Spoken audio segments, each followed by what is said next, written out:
नमस्कार। सच्चिदानंद स्पिरिचुअल को आपन को स्वागत। पूर्व अध्याय आम जानी संसार रे सुख बोली किछि नाही। जहाँ को आम सुख बोली भावुछे ता पछरे मध्य दुख लुचि रही। तेणु यही दुख रु आम कौन मुक्त हो पारिबानी। जोगसूत्र महर्षि पतंजलि कहिछंती हेयं दुखम अनागतम, अर्थात जो दुख आसी नाही आमे चाहिले सेही दुखर विनाश करि परिबा। किंतु अनागत शब्दर अर्थ को किछि लोक भूल भाव बुझंती। सेमाने कहती जे बंची थिबा समय रे, अर्थात यही शरीर थिबा अवस्था आगकू भविष्य रे जो दुख गुड़िक मिलिबो सेगुड़िक चाहिए आमे दूरी दे परिबा। किंतु यह सत्य नुहे।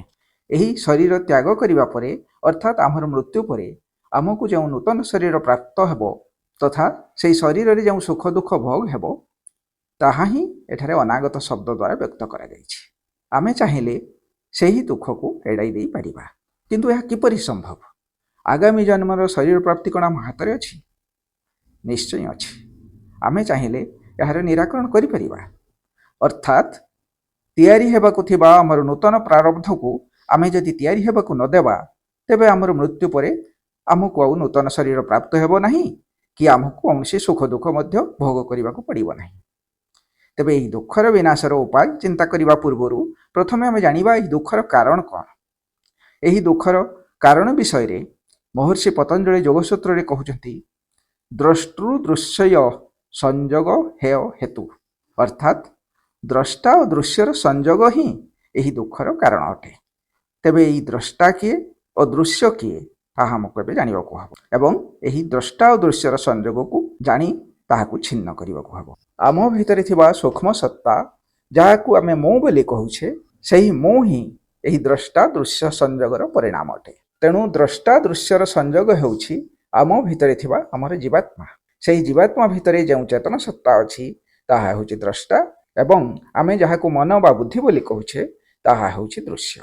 बुद्धि रे शुद्ध चैतन्य प्रतिबिंबित हेबा जोगु ता अहंकार रूप नेउछि। एही अहंकार बा मुकार ही आम भितरे आमर अस्तित्व को जाहिर करी कहूछि अहम अस्मि, अर्थात मो अछि। एही अहम बा मो हेउछि आम भितरे थिबा आमर जीवात्मा जहाको आमे जीव बोली कहूछे। तेणु ये जीव बा जीवात्मार दुईटी तत्व अछि, गोटे चेतन तत्व और अन्यटी जड़ तत्व। चेतन तत्व को आमे द्रष्टा कहूछे और जड़ तत्व को दृश्य कहूछे। शास्त्र मानकरे द्रष्टा को पुरुष और दृश्य को प्रकृति कहा जाइछि।